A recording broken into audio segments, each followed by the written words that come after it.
It's a great day. My name is Shay Brown, the happy entrepreneur, and welcome to the Happy Entrepreneur Show, the number one business development and revenue focused late night show in the country where we're on a mission. And our mission really is to empower, our mission is to inspire, and our mission is to provide you, that's right, you, the hard working entrepreneur, with all of the resources that are necessary to execute that big vision you have for the people you were called to serve. And on this particular episode, we have the one and only Sierrah Chavis, who's in the building. And she'll be talking about what it takes to leave a legacy, what it takes to be a dream builder, what it takes to be a leader. What's going on, Sierrah? How are you? Hello, I'm great. How are you? Man, we are doing fine. We're moving in the happy lane. So I'm excited to be Yes, here with you. absolutely. So take a moment if you can. Folks are looking at the title and they say, look, our next generation needs us to lead the way. Mm, Um, yeah, Before we get into that, take a moment and talk about what does leadership even mean these days? What does leadership even look like these ways? Because it means different things to different people. So we can all at least be on the same page. yeah. No, leadership is so important. I think that a lot of times people have this one sense of realism or idea of what leadership is, but leadership is really about really knowing who you are as a person, what your communication style is, what your purpose and mission really is, whether that's working in a company or you're an entrepreneur, but really understanding, honing in on your soft skills, on your hard skills, and really being able to effectively communicate with the team, with your team, a team, and really just being able to be that person that people can look up to and want to be like. I aspire to be like that. I aspire to be like that person, that leadership that they display every day. So it's really understanding who you are first, as an individual and as a professional. Hmm. It seems kind of easy to me. Why do people struggle these days with, let's just talk about being a leader of one. And I know this is an old saying, but I think it's so true. You got to be a leader of one before you are a leader of many. So if you was Yeah. talking to someone, and don't worry, ladies and gentlemen, you'll find out who she is. We'll talk about her background. But you might be curious as she's here now. What are one, two, or three leadership characteristics that you have to have of yourself first before you can even lead other folks? By the way, wouldn't that be Yeah. interesting? Let's find out. What are three skills that someone needs to have to be a leader of themselves first, and why? Gotcha. That is important. I think the first thing is honestly knowing who you are as a person, knowing what motivates you, what areas of weaknesses you have, because a lot of time we talk about leadership, we don't talk about the bad or the ugly, we don't talk about our weaknesses. We talk a lot about our strengths, but our weaknesses can be pulled from our strengths. I think that we have to recognize where our weak points are, and understand that to help us to grow and develop so they can become strengths of ours. Number two, I think it's important to know how you view yourself personally. Like, what are some things that hinder you from being successful? Or what are some things that from your past that you have done that could come back and trickle into you as a professional or to display to be a leader? So I think understanding and knowing your past and the mistakes you've made from your past can and is important as you're moving forward and as you're growing as an individual leader. And the third thing I would say is be open with yourself, be honest with yourself in everything. Take a good hard look at yourself and, understand that mistakes happen. We are humans, we're not perfect. We do have imperfections that should not ever hinder you to be a great leader, but it should make you realize and look at yourself to say, hey, I'm not perfect. And I shouldn't strive to be perfect. I should strive to be honest with myself when I do have weak points or weak moments, or when I do mess up and make mistakes, because at the end of the day, people do look at that and say, hey, you are human, you do make mistakes, and it's okay. It's okay to have mistakes in your life, and it's okay to grow from that. So recognizing your mistakes and using that as a empowering moment to empower yourself so you can empower others. as folks are listening now, they're like, "Whoa, Shay, she's right out the gate." She's like, "This is what it takes to be successful." And they might be curious. Okay, here's some things you can do to be a leader of yourself. Some folks are listening right now. They're dualpreneurs. They work a full Right. time job and they're a full time entrepreneur. They take care of the husband or take care of the wife. They take care of the kids. They take care of folks in their relationships. They may Yeah. be caregivers right now. They're involved in their community. They're involved in other activities. They're busy people. And they're like, Right. what is one, two, or three ideas that Sierrah has, what it takes to lead folks who might not directly report to you, but you're in an organization with them, right? That you got to get Yep. things done through them. And then when she gets done that, we're going to ask her who she is, ladies and gentlemen. Don't worry. We're going to find out her story. But first, maybe one, two, or three ideas that you would suggest to someone so they can lead others effectively and efficiently. Yeah. Well, I think you said something important. Being a leader doesn't mean you have people that report to you every day, or you have subordinates, or you have people you have to have oversight in a company or organization. Um, we all are leaders, and we all should represent ourselves as leaders because we have the ability to step into any room and lead or be a part of a project and help guide a problem, or help to solve something, or help to build or create something. And so we should always have that leadership mindset, regardless if you have people or not that work under you, or that you have to that report to you. I think that we all should have the leadership mindset, because you never know when you're placed in a situation where you have to lead, right? Whether that be a project or a program or staff, you never know when the opportunity may come up where you have to take the lead on something. And it's so, transferable. Leadership, whether you work for yourself, or you work for a company, you work at a grocery store, you work at a nonprofit, you work in the education world, leadership is everywhere, and there's always going to be leaders. And so I would say, for me, because I'm a dualpreneur, and I recognize my abilities in so many different ways, that I know I have strengths and weaknesses. And I know that a lot of times I rely on my team to help pull me and pull my weaknesses to my strengths. And so if I know when I have a weakness or an area that I'm not the best in, then I'm going to really hone in on that, and how can I make myself, or how can I be better, how can I be successful and get over that lump, or that roadblock. And so for me, it's about education. It's about recognizing, one, that there is a weakness or an area that I need help in, and then two, I want to learn, I want to grow, so I'm going to look for ways of how I can empower myself to be better and to do better. And so I think we always have to just put in our forefront that we are leaders, and having that mindset from the start will help you to move forward. When you can think like a leader, you're going to be a leader. You think like a boss, you're going to be a boss. So we just have to get in that mindset that we're leaders. This is a good time for folks to understand who are you. To hear you sounds good. She's coming through with the fire and the passion. I know, ladies and gentlemen, she couldn't wait to be here with you this evening, and I'm so glad she's in the building now. I really am. But let's find out, who are they? Some folks are listening to us right now while they're working. Some folks are listening to us while they're cooking. We might be in their ears while they're driving down the road. They haven't had a chance to read your bio. So take a moment and tell us a little about, what's the backstory? Who is this person that's talking? Was she always this way? So two-part question. Number one, what's the backstory of who you are? And then number two, what was that defining moment that you decided, you know what, I'm going to step up and do what I'm doing now, and it's put you on the path you're on today? Yeah. Well, I would start by this. I am a mother first. I'm the mother of three beautiful, amazing girls. I'm a wife. I'm an entrepreneur. I am an author. I am a leader in my own right, in my own way. I do work a full-time job and run a business. And I have passion for advocacy and for empowering our youth.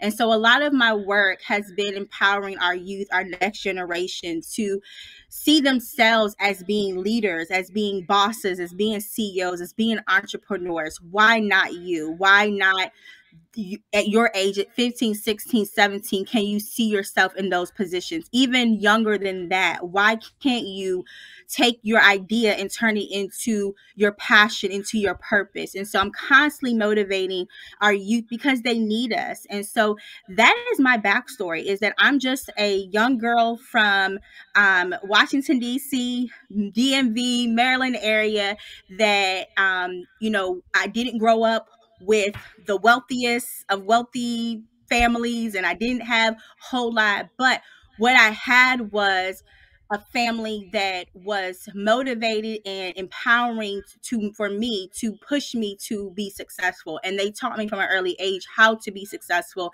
and how to be a leader and how to go after what I wanted. And so I didn't let any of my setbacks, any of my roadblocks discourage me from achieving what I wanted. I just kept pushing myself until I got what I wanted. And I think that's the moral of this whole story, is that we can't allow situations or our own selves, because at times I got in my own head that I couldn't do it, and I had to get out of my own head and my own mindset to say, nope, I'm going to keep pushing no matter what the circumstance is, and I'll not let anybody define who I am because of my setbacks. And so I think that's really my story.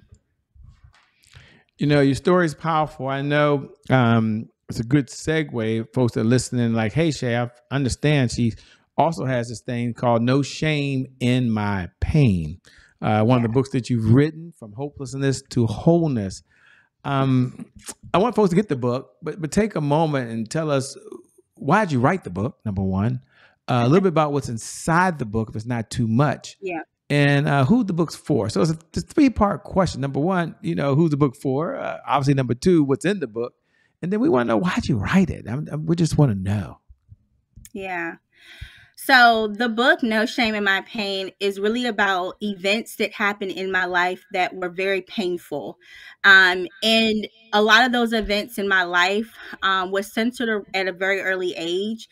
And it really changed me emotionally, mentally, physically, even. It changed me. It broke me down. It set me back. It questioned, a lot of times made me question myself.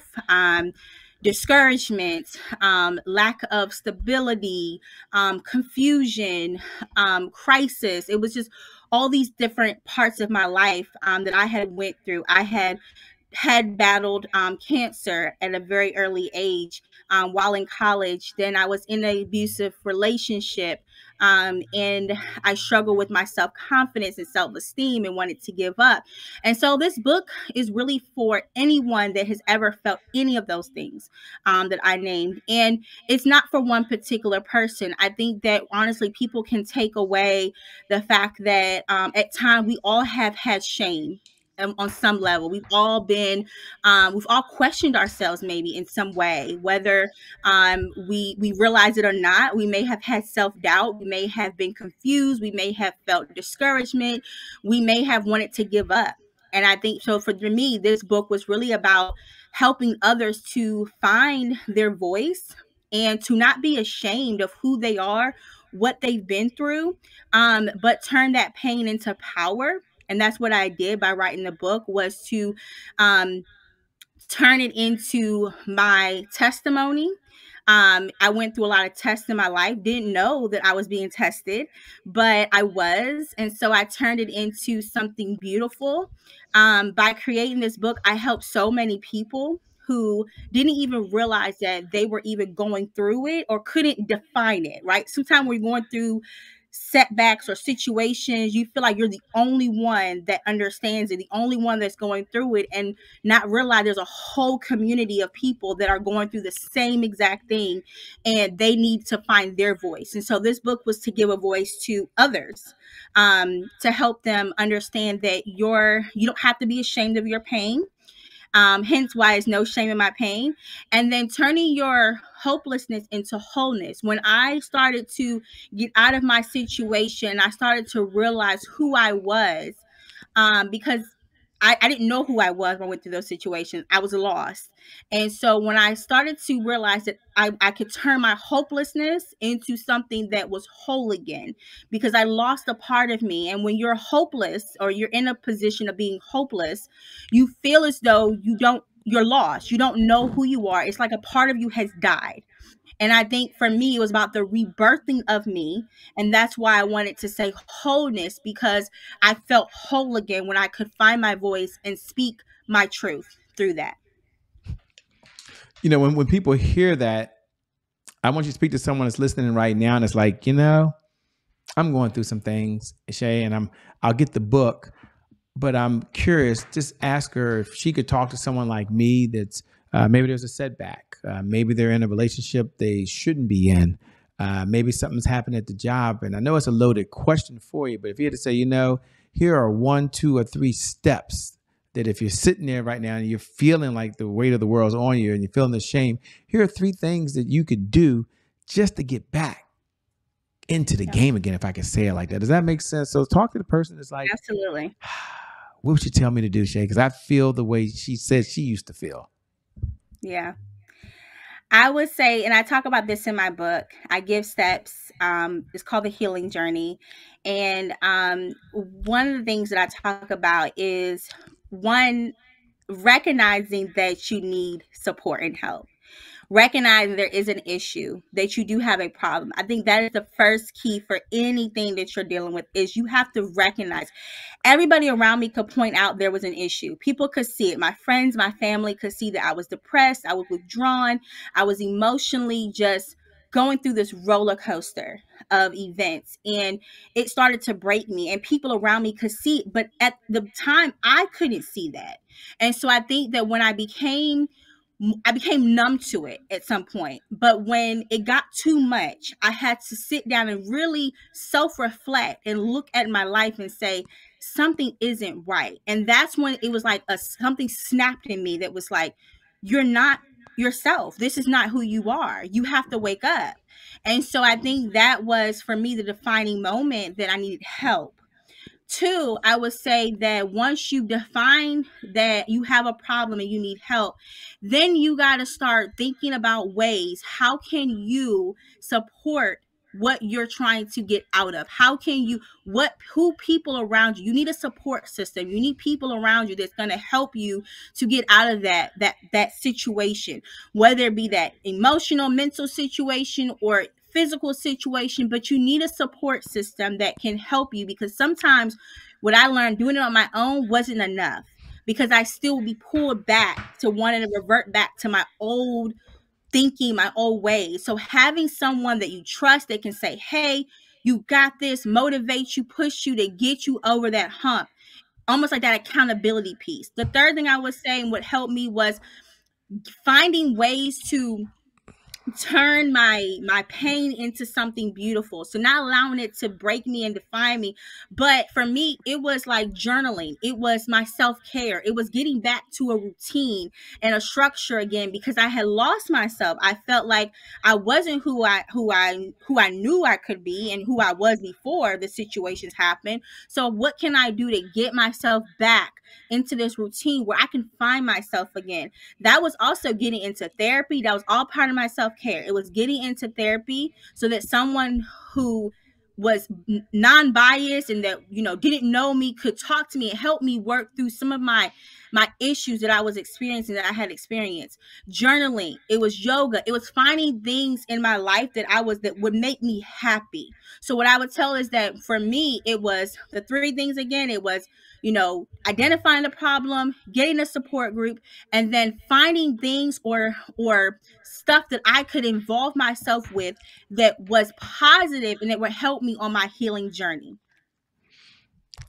Did you use affirmations during this time? Thanks for being so transparent with us. We really appreciate it. And, a person from Washington, D.C., my hometown, you don't need to say DMV and all the other stuff. You don't need to say all that. Just Washington, D.C. is said enough by itself, okay? Yes, but in all seriousness, and it's so true. Shout out to D.C. in the building. We're not a state, ladies and gentlemen. We pay more tax than everybody else, but that's okay. No voting rights here, but I'm not going to get into that conversation now. But my question I have is affirmations. During this time, was there any affirmations, anything that you told yourself once you got back on that track? And if so, what's 1 or 2 or 3 affirmations you might share with someone that's listening right now? Yeah, I did. I had a lot of affirmations, and I would say for me, I'm a quotes person, so I would quote a lot, different inspirational quotes. But for me, one of my favorite scripture quotes is Philippians 4:13. I can do all things through Christ who strengthens me. I would repeat that. I would say that because I'm a spiritual person, and for me, that was my go-to, was reading my Bible, picking out different scriptures or quotes from the Bible that really would help me grow and heal in my journey. But I would write things like, "You got this. You know, you are an overcomer. You can do anything you put your mind to. You're not who they say you are. You're not defined by your failures. You're not defined by, you know, the abuse or what you went through. You can overcome these situations." So I would more so put things down that I wanted to believe for myself, that I could be successful. You know, I could do this.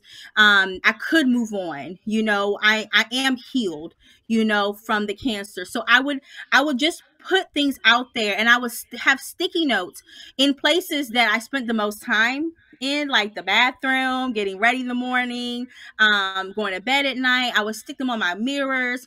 I would put them around my bedroom, just to help me and remind me that what I can do, you know, and what I need to do. Because when you say it enough, you believe it, right? The more that you repeat something and you say something over and over again, eventually it will be transferred, and you'll start to believe it for yourself. So all the things that I was told that I couldn't do or I wouldn't be able to accomplish because of my failures and setbacks, I would just rewrite that and change it to, I could do it.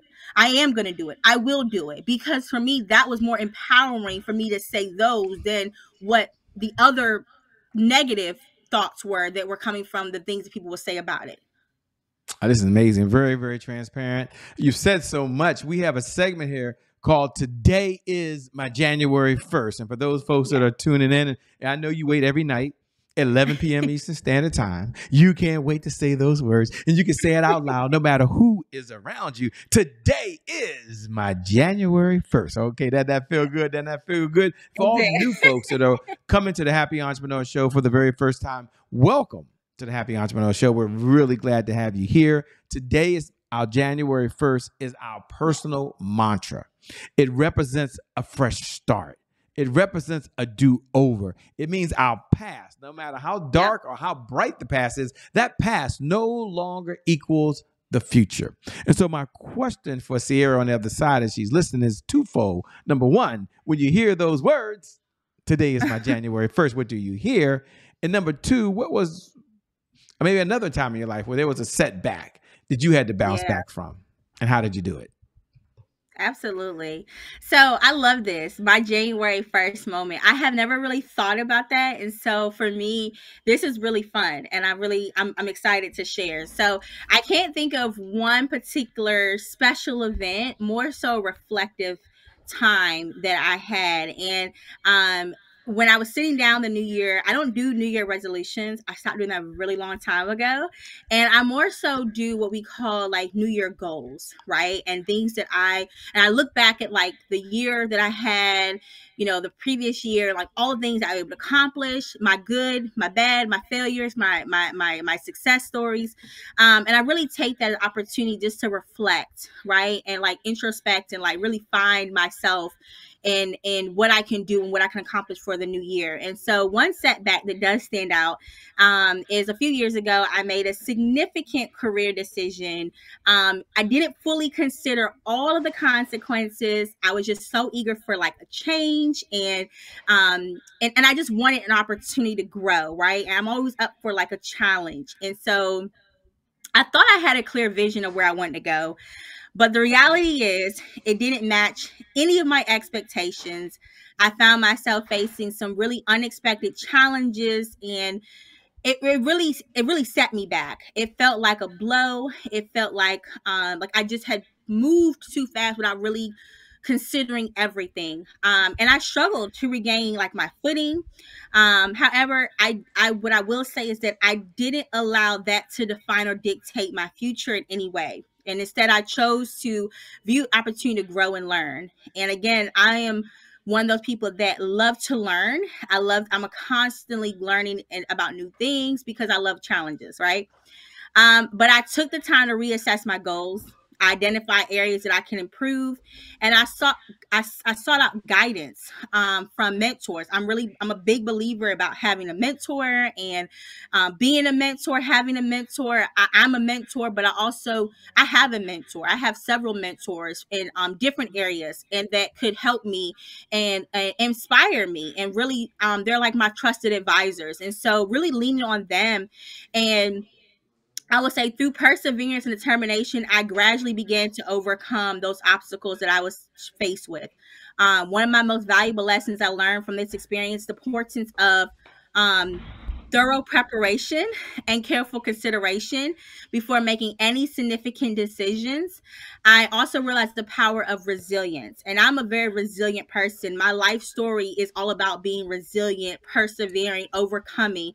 And so for me, the bounce back is real, right? I don't let setbacks define me anymore. I'm stronger than my setbacks, and I'm more determined than ever before to accomplish what I want. So ultimately, the setback served as my catalyst for personal and professional growth, and it taught me the importance of humility, resilience, adaptability, and the face of adversity. And it reinforced my notion that setbacks are not the end, but rather opportunities for new beginnings and continued growth. So that's kind of where I'm at. And that's what I took from that whole experience. That's spot on. Thanks for sharing. Thanks for being so authentic. Super appreciated, by the way. You know, one of my favorite questions to ask, and I almost do it almost every night when I can, is what's one of the best pieces of advice you've ever been given? And I'll frame it for the audience from this perspective that, you know, Sierrah's had so many mentors along this journey of life. It's kind of unfair for her to say, well, here's one here, or here's the best one here. But if she had to give a piece of advice that was given to her that she's going to pass on to you, whoa, think about that. You can use that for the rest of your life. So I guess my question is, what's one of the best pieces of advice you've ever been given? You know, I'm gonna take it from a couple of different ones, but it's one big one. And I've received a lot of advice over my years. And I love all the advice that I get. And so one of the ones that really has stuck with me over the years is that don't be defined by your failures, rather be defined by how your failures can lead you to grow in other areas. And so you know, that really stuck with me because for me, for so long, I had been defined by my failures. I had allowed my failures to interfere with my professional life, my personal life, and allow it to dictate me and how I moved, how I operated, because I really hid behind the fact that I was a failure. I was this, I was that, but not allowing those failures to ever define who I am professionally or personally, because I know who I am. And so to stand on that and know that your failures can be used and allow it to be used for opportunities to grow in other areas, to become your strength and to empower others, because sometimes our failures can and do help others. We don't even realize it at times that when we fail at something, it really does not mean that we're failures. It means that we got to grow, and that's an opportunity for us to grow and help someone else along the way to grow as well. So see my failures as opportunities. Great. Yeah. What do you do for fun when you're not out saving the world, making a difference for other people? Like, what do you do just for fun these days? Yeah. I'm a mom of 3 girls. My life is crazy. And I'm expecting a baby boy at end of July. So I Congratulations. am thank you. Yay. To our crazy dynamic but fun loving family. But no, it's exciting. I love to cook, I love to travel. I'm always looking for ways to help my community. So I do a lot of volunteering. I'm a Girl Scout mom, I'm soccer mom. I'm always volunteering at the Ronald McDonald House. I love giving back. So that's literally my fun. I know people think like that's fun. I love giving back. My community is everything to me. But for me, I'm just passionate about education, about youth. So anytime that you can get me in a room to talk to young people, count me in. I'm there. I love it. But I'm just a mom. I am that is like my highlight, being a mom and watching my kids, especially my girls grow into like beautiful young women who want to like do everything. They want to save the world too. So it's just cool to watch them. Listen to you, the mom at heart, the mom at heart. I hear Yes. you're like, yes, I'm a mom. And 3 girls, and you were very clear. There's a boy on the way. He's in There's the a boy oven, on the way. July. And we are Congratulations. done. Yes. Congratulations. Congratulations. I have a grandson that's due here in July as well. So it's a beautiful month to be delivering. Yes. I love that. Yeah, I'm so excited. This is so cool.